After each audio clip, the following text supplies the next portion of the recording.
Guys, everybody, we are back. We are live.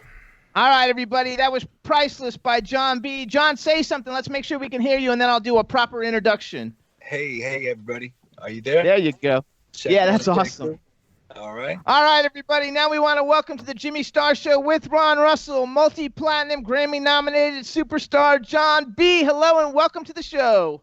Thank you, sir. Good to be here. Thanks for having me. Absolutely. And you know what? You're my kind of music, thank God, because sometimes we have music on here I want to cry from.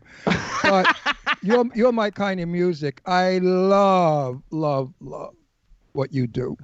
And I'm not blowing smoke up your ass either. Yeah, everybody, all the people out there know that I hate hip hop, but I love soul music and smooth, slick music. Which he does do some hip hop too, but like I like a few hip hops because a few hip. Yeah, first, let me tell you, John. First of all, let me tell you, Ron, even though he looks young, is 80 years old. So, Not yet. 80 years old in May. Up 80 in May. So he is. Right, So I'm from the days of Frank Sinatra and Tony Bennett and Johnny Mathis. Yeah, he likes Johnny Mathis. You know, and it's come. I've been through like maybe 5-7 decades of music, and I've loved every decade. Oh, yeah. Mostly Motown is my dream. Motown. I mean, I love Motown. Favorites. Every piece of music Motown ever put out was sensational. Classic, legendary, absolutely, for sure. It's music not from the mouth. It's music from the heart, It's and from you the feel it. Oh, that's yeah. the foundation of R&B for me is Motown. You know. Well, that's what I heard in your music, and that's why I love your music. I think thank you know why? Because it puts you in a mood, a good mood. The hip hop stuff gets me nervous. Like, what the fuck are they saying? And why are they speaking so fast? And how come they're not following the music? You know, I sang in my day in my shows, so I know how to work with music. And these people don't seem to care about the music. They just keep talking, and the music sort of finds them every now and then. And I find that most disconcerting. But anyway, yes, your music is good. No bullshit. Not trying to make you feel good. Yes, I will definitely put your music in my car. That's like the Jimmy Star Show with Ron Russell version of like an Academy Award. You better believe it. I have the very best in my car music. I mean, I have a convertible. I drive an Audi convertible, canary yellow, TT Roadster. And if I'm at a traffic light with the top down, always I have people in the next car saying, "Hey, man, who's that singing? That's really good. That's really great."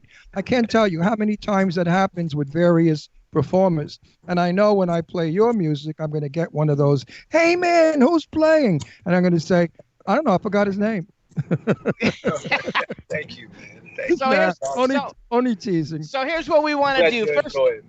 First of all, we didn't even introduce. So this is Ron Russell. He's our cool, outrageous man about town. We have a chat room filled with like people from almost every country represented. So please just give a shout out to everybody in the chat room. Hello, everyone. Thank you so much for being a part of today. Yeah, it's gonna be a lot of fun. And don't burp. Don't burp. Everybody. Do not burp because we have 5 million people watching. Beautiful. Don't pick your nose, scratch your balls, or burp, because we have 5 million people. So here's what we want to do then. Next thing up, first of all, everybody, you heard us play Priceless. Everybody needs to go on YouTube and watch the video, and also go to johnbworld.com, because if you go there and hit videos, it's got all his hit videos, and you can see all of them in one place. You can see his tour schedule. You can follow @officialjohnb on Twitter, and you can see what he's going on. So here's the first thing I want to mention, because when I first saw the video for Priceless, which is a fabulous video, by the way, the song's beautiful, the video's beautiful. And dude, like, so you came out in 1995, and it's now 2020, and you don't look a day older than you looked when you were in 1995. So then I was Googling you, and I saw, wow, his grandmother was 105 2 years ago. And like she lived to 100, and at 105, she looked like she was like 80. And so you just got good genes. So when you're like 60, you're still gonna look like you're like 30. Oh man, that's too nice of you. Well, no, you're right about that. She is truly remarkable, my grandmother. And so yeah, if I'm praying that I have her genes, and I can live that amazing life that she's been able to live, to be able to see is what everything that she's been able to see. I mean, and to be as coherent and there as she is, and she knows who's on top of the charts, and she listens to the what's going on in the scene with my music. So she's not at all sort of like one of those little ladies that stays in her bubble. No, she's absolutely kind of like a little too hip. She surprises me. She always lets me know, oh, I love this new song, and she. That's why she's still alive, because she thinks young. Finally, after so many, yeah, I wanted her to be able to witness something, current right now that I put out, and and so this is a beautiful time for me to be able to share with my fans and with my family and just everyone who's been rooting for me all these years. It's music, it's from my heart, and it's what I love. So it starts with sometimes a drum beat. It starts with sometimes an idea for a melody in my head. There's all kinds of, where are you from? I was born in Rhode Island, and I moved to Los Angeles when I was a young boy, and my parents, relocated. My father's a professor of music and taught music for 35 plus years out here at the college out here at Cal State LA.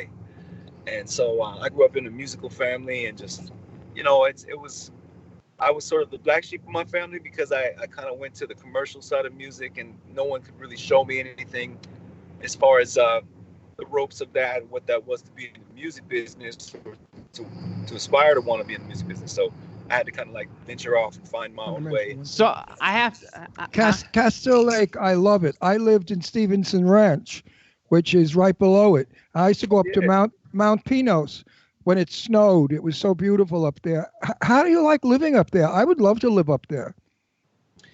I live in Los Angeles. I live in Pasadena actually currently. Okay. And I was born in Westerly, Rhode Island. Basically, is where I was born. I used to go to Rhode Island when I was a teenager to the jazz festival.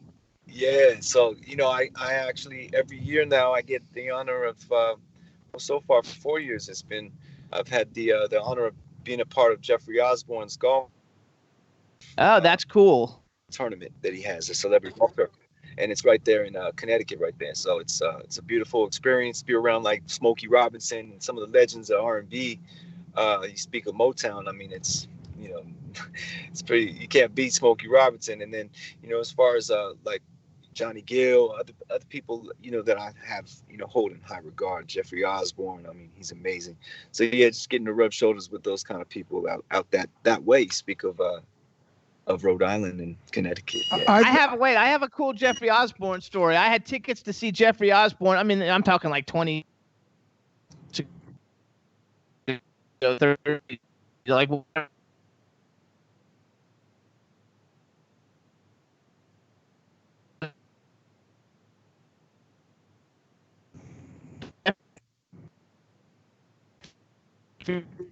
yeah. Sorry, this connection right now. Osborne. So many of the Motown people, they are by far the classiest people. They dress beautifully. They have a lot of style and class, beautiful jewelry, nice and kind and warm and extremely generous. So I have nothing but good to say about Motown. Everybody in the chat room is saying that you haven't aged a bit. All the women are writing about how gorgeous you are. And we have a lady named Teresa in there. She's from Florida. And she says, can you just pull your glasses off for 1 second so they can see your eyes? Because you're so gorgeous. Sure. Oh, there you go, ladies. Check it out. Hello. John B. It's really bright out here.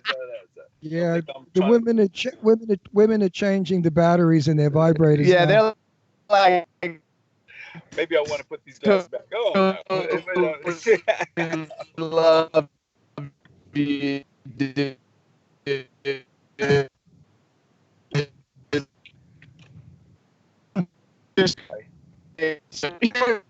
You're married? You got kids? He's married with 2 kids. I didn't ask you. I asked him, Big Mouth.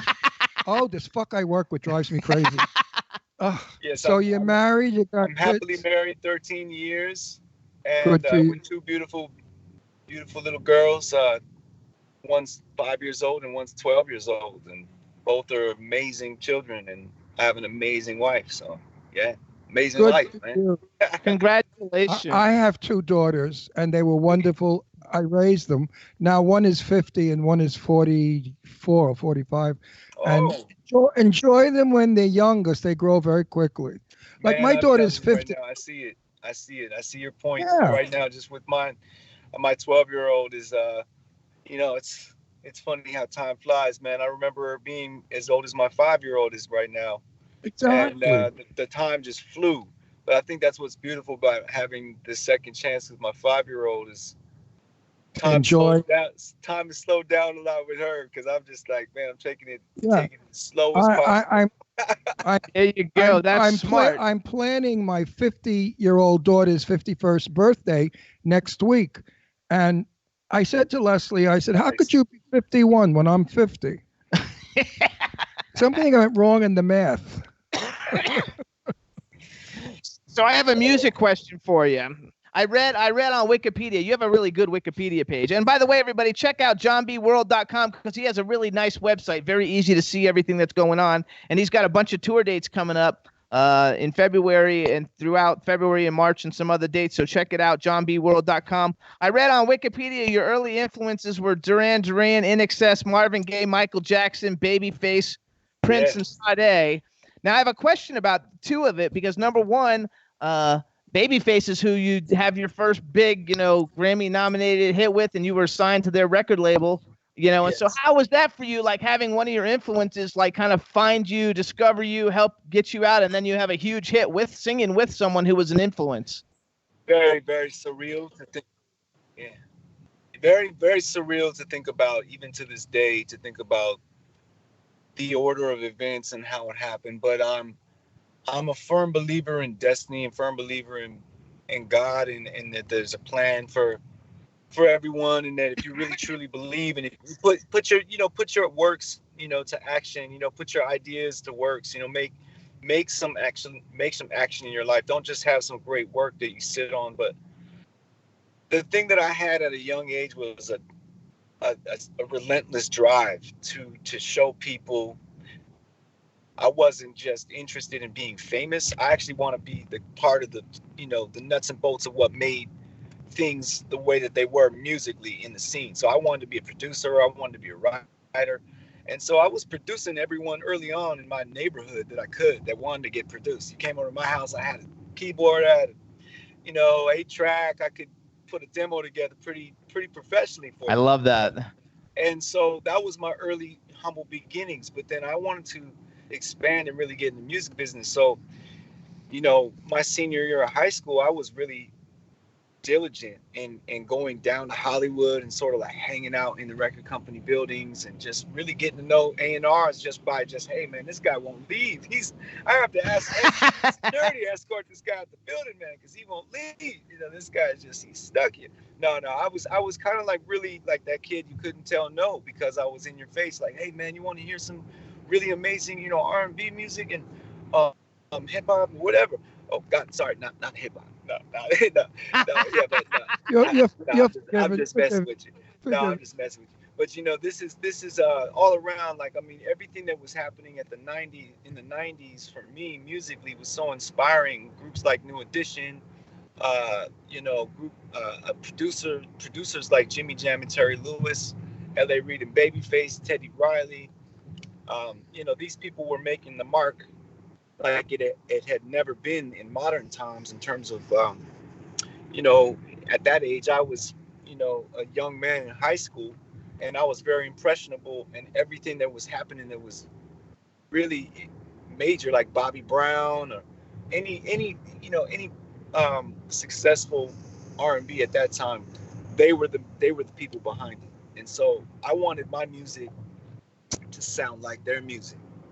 And so when I would demo up songs and when I would make my songs, some of the sound selection that I would use for my drums, some of the I would just literally sample straight off the drum from like a New Edition record or from a Teddy Riley record, from a Babyface record. And so they became part of like my own understanding of music and how to produce.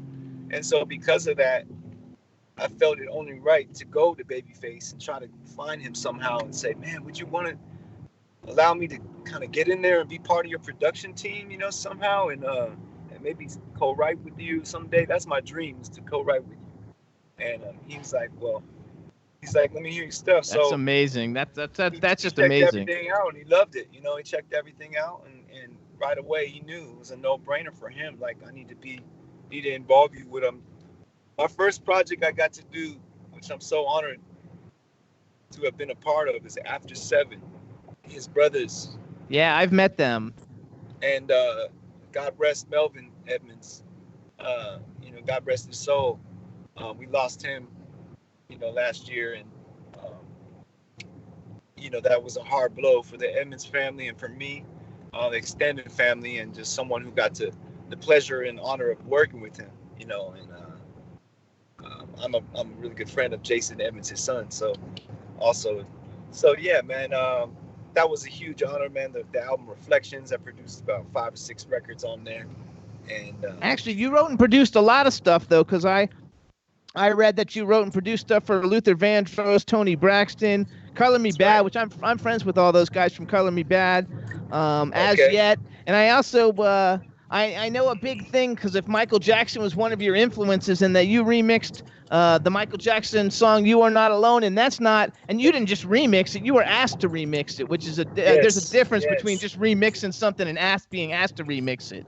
Yeah, it's a trip, man. I got to speak to him. We were actually managed by the same management company, and it was really special how it happened, because I got a call from Mike, and he just let me know that he really appreciated me doing it, and that he loved what he heard, and I was just like, man, I would love to collaborate in any sense. So to be able to do this, an extension, getting to work with your voice in a sense, and then have you call me up, thanks so much. And later, I met him later at an award show in London at the Brit Awards,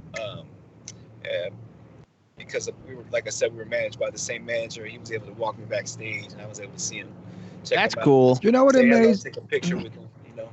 That's awesome. What amazes me to date is. But yeah, I'm a huge Michael Jackson fan.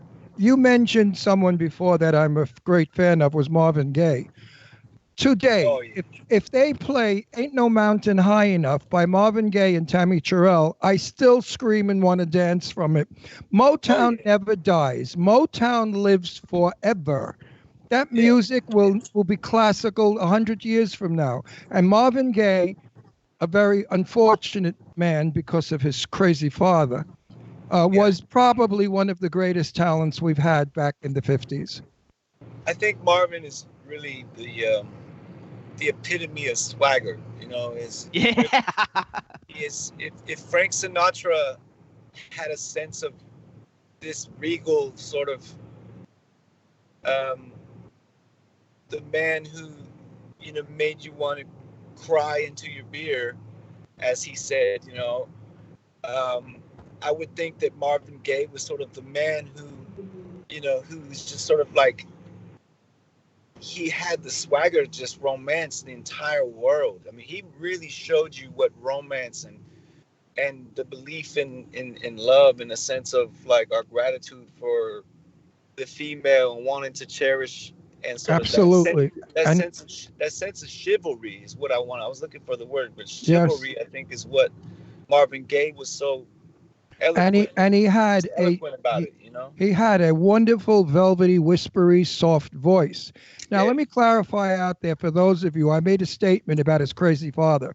His father shot him to death because he was gay. So tell me about a crazy father. That father had nerve, because he took away from millions of people the joy that Marvin Gaye could probably still be bringing us today. I hope they killed the father. Did they put him in the electric chair or something? I don't know. That's terrible. That's but also, though, story. We have to say, too, though, that you got the whole swagger thing going on still. I mean, I actually didn't realize how young you were when you first started, but either way, like, you look exactly the same. Your new video, which everybody needs to go get, the new single, Priceless. The new video is amazing. You look amazing in it. The outfit, everything that you got going on, the beautiful woman, everything in it is super great. That was a fun video to make. Oh, we froze. He froze. He'll be coming back. When they're in a car. Went out right here on the cliffs of Malibu. My man hooked up, private helicopter service for that sort of just, I really wanted to woo my listener visually. With the song is a song about being, a woman being wooed, you know what I mean? Or that sense of chivalry and that sense of like, you're priceless, and you really, you ladies are priceless, and you should always feel like, you should have everything in the world. It's not a materialistic record. It's more. I'm not a lady. It's more about like, it's, for me, like, yeah, that's how I flow, because my lady knows she's priceless, and and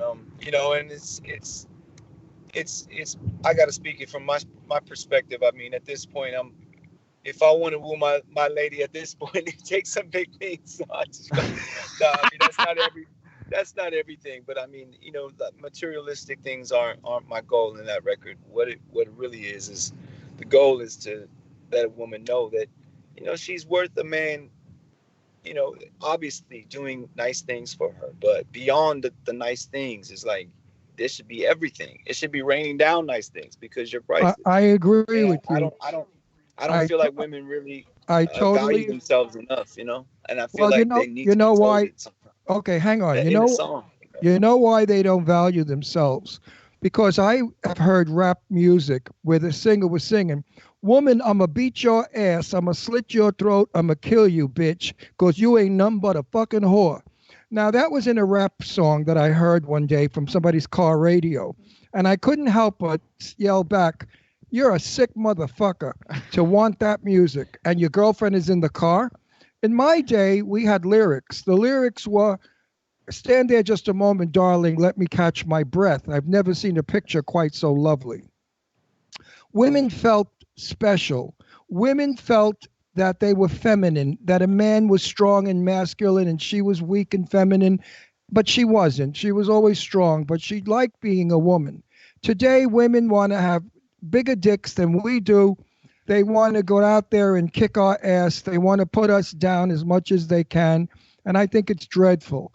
That love today has become a contest. Men put women down, women put men down, and it's so much in music. And that's one thing that's cool about your music is that you don't. It's You're chivalrous. Your music is chivalrous. It's romantic. We need to bring romance back into the world.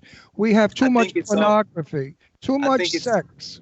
I think right now, the thing that is, I'm one to believe that if we don't like brighten the atmosphere a little bit, things can get dark really quickly. So I'm just gonna say, on a lighter note, like, I'd like to praise like the youth of today and like all the creativity that's happening right now in the music scene.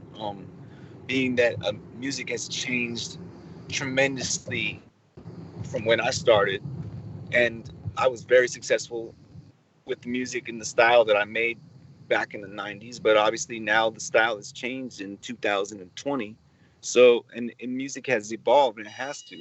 So if you don't evolve with the times and with the music, then you all of a sudden are known as sort of like someone who only can exist in the 90s. And as a creative being, I don't really feel like I should limit myself in that box. So I've always grown with the times and evolved with the times and allowed the sounds. And like I said, when I started telling you about Jimmy Jam, Terry Lewis, and Babyface being an influence, the same way that I allowed them to influence me, I'll let a Sway Lee or a DJ Mustard or, Ty Dolla $ign of today influence me. I love Ty Dolla $ign. And I grew up with Ty Dolla $ign. That's family. And the thing is, like, for me, allowing their music to come in and influence me in a positive way is a beautiful thing, because I'm learning something all the time. At 45, I don't feel jaded in any way by the music industry, as cutthroat and cold as the music industry has been. Get your camera back on your face again, because there you go. Because there you go. And also, music. Look at Johnny Mathis and ask him do you know who Johnny Mathis is? Of course. Yeah. And yeah. Frank Sinatra. You know who Frank Sinatra is? Yeah, he definitely knows Frank Sinatra. Yes. And you know who Marilyn Monroe was? Of course. Okay. These people achieved greatness That's why 70 years later, their names are still being used, their songs are still being played, and her movies are still being shown. So I don't believe that it's an age thing. We're very Yeah. good. We're very good friends with CeCe Peniston. Peniston. I call her Peniston, and her Finally song. We play it on our show. People still love it. They want to buy it. How many years ago did CeCe do that song? You know why? Because she's man. well, she's great, and we love her to death. She's one of our sweetest friends, and she's still working all over the place. So I think if you are good, you will last time. Yeah. The crappy That's like ones. with anything, man. I truly believe that with anything, Yeah. Craft work, art, artifact work. My cousin is an amazing. Um, he works with his hands with art and like making like glass work and blowing glass and just amazing like artwork, and that's to be revered as well. Anything. I don't care how big or small you may perceive what you do creatively. As long as you make something from nothing, I have respect for you. And to be able to grow it as a business and turn whatever it is that you're into creatively into a business, that's a very hard thing to do. Yes, and it is. Let alone make your living doing it and continue to make your living doing what you love. That's not working at all. That's really just living a dream is what it is. You know what I mean? Well, I think that you, because I think you have 7 albums out, right? I stopped counting, man. Yeah. I think you have like 7 albums coming out, and all your albums. One thing about you, and I think your music has evolved. Every time you do something, it's different, but it still has. Yeah, but wait a second. Wait. Hang on. His music has evolved, but his talent and voice is the same. No, it's the same, and Remember you that. have a very distinctive voice. I mean, like 30 years from now, he may be singing some kind of weird shit from Mars, but his voice will still be the That's same. right. So let's put it this way, folks. If you have a good voice, you will go on and on and on. But if you stink and you're a phony and you have electronics to make you sound good when you screw up, you ain't going anywhere. No, I agree with that. But what I was going to say before That's facts. That's facts right there. That's facts. Well, you can't auto-tune a ballad. You sing a lot of ballads, and you can't auto-tune a ballad. You can either sing or you can't. Yeah, and when you sing R&B, I think auto-tune has begun. It's been around now for so long now, and the kids now were like sort of born when auto-tune was. If you're 20 years old now, you were basically born when auto-tune came out. So right. You've never Hang on. They've never known a world without auto-tune. So here, let me just hear me out. This is what I'm talking about. There are 2 types of singers. There's the kind of singers who use it as a tool to make a texture that is pleasing to the ear, that would be more than if they sang by themselves just raw vocal. That would be like, you know what I mean? and then they go, yeah, da, da, da, da. And then through auto-tune, it sounds like that. You know what I mean? So let more power to them. My whole thing is like, whatever moves the creativity forward, I'm all for it, because we can't stand still, and no man is an island, and we can't keep patting ourselves on the back for what we're good at. It's more, I feel like the power and the wisdom is in passing a great thing on. I agree. I agree with that to a degree, but I also think that the people who really become successful, because the auto-tune is kind of like a gimmick, and I think the fact that you can actually sing is why you're still around 25 years later. Well, I think what it does is auto-tune has encouraged people who normally wouldn't try to sing. Now, yes. All of a sudden, now you got them trying. Now we're starting somewhere. And now I feel like... But it's bullshit. It's fake. It's fake. Man. And you know what? It's like training wheels. It's like training wheels to a person with bike, to ride a bike. You know what I mean? Let me tell you something. Hang on. I get your point, but I don't really want to talk about whether auto-tune is fake or not. No, but listen to me. Listen to me. Listen to me. Listen to me. Listen to me. You've got 10 men in a room. 5 men have wonderful voices, and 5 men need auto-tune. The 5 men with the wonderful voices just now lost the chance of winning because the 5 phonies came in with auto-tune. So talent means nothing today. It's all how mechanically you can sing. Okay? I'm a believer in talent. got your point. It's believe me, that's why we don't have to have the conversation. It's more for everyone else out there. Well, okay, shut your mind down. It's okay with me. Anyway, well, what I want to go back to. I don't have an opinion about autotune because I use it as a tool myself, and I can sing. But you have a voice. But you have a voice. You can sing with an open, but it's clean also mic. a style. See, with music, we use things as textures sometimes and as effects. You know what I mean? Because we want to hear a certain texture, a certain way. So maybe we want a more mechanical, robotic texture to our voice, and we want to add that to make it sound like it's 2020 and give it that sort of swag. You don't do it on every feel right now. You don't do it on so every. That's the whole thing. And if you don't understand that because you don't listen to the music all the time, and you know that that's like a fad. That's more like a style that's happening. Just like you would put on a certain style of glasses that you normally wouldn't wear 10 years ago or 20 years ago or 50 years ago. You do it now because it's 2020. It's the same reason why you would put auto-tune on a voice or tune it up and make it sound like well, thank God when you go to the opera, they don't use auto-tune. That they still have voices.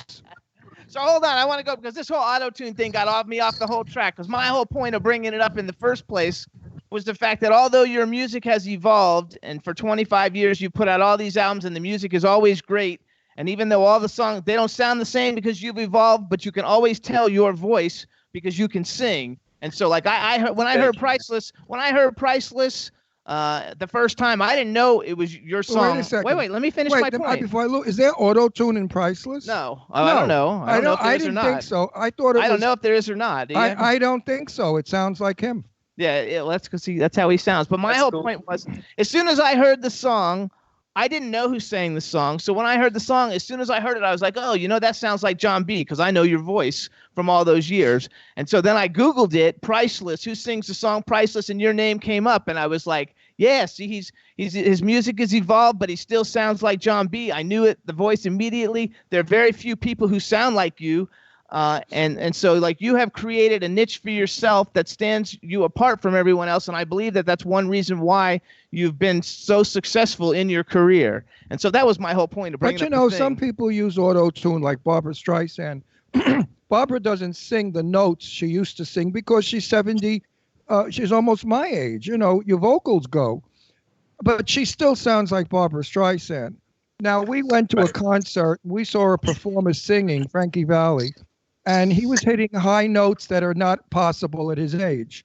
So when we went backstage to meet the backup singers, I said, okay, who's the ghost? Really tell this story. Oh, shut up. I said, who's the ghost? I don't like him. Who's the ghost for Frankie Valli? And the guy came forward and said, me. He hits the high notes. They turn Frankie's mic off and he hits the high notes.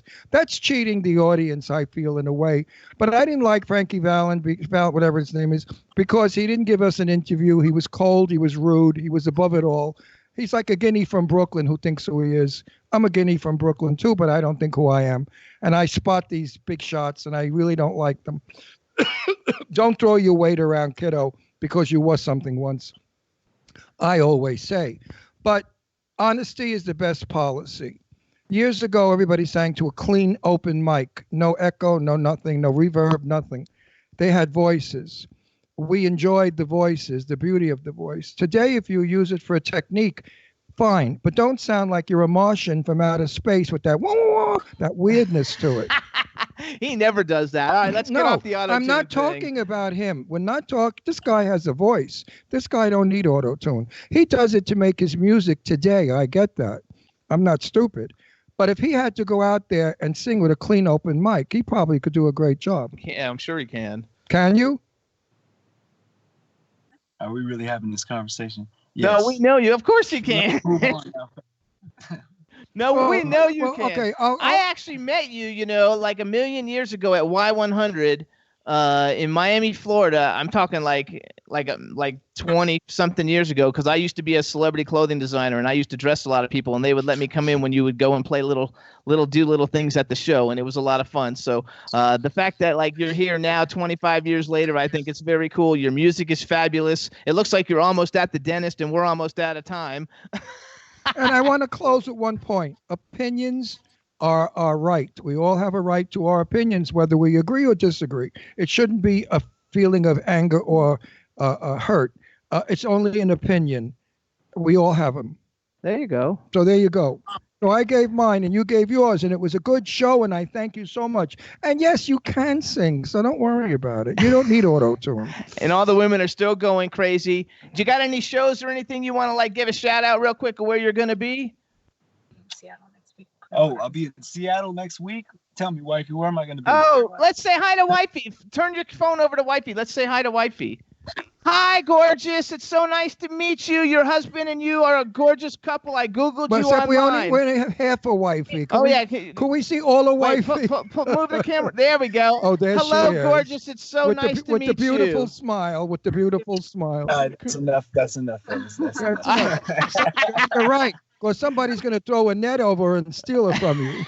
Never. So anyway, you guys go to johnbworld.com. Follow him on Twitter @officialjohnb. We want to thank you for coming on the show. We wish you all the success in everything that you're doing. Everybody go out and get Priceless. And do you have a new album dropping anytime soon? Springtime is the new album. All right, you guys. So springtime. Hope to see you, man, with this new single, man. And check out my new video, Priceless, as well as Understand, featuring Donnell Jones as well. Oh, that's a good one too. I saw the videos. You guys can see all the videos by going to johnbworld.com. Click the video tab. It's the top video. You'll love it. All right, John. Thank you so much. Love your music. Love your style. Hey, you guys. Thank you so much. Have a good one. Have a great weekend. Thank you for a good show. Bye-bye. Bye now. Bye-bye. Man, peace.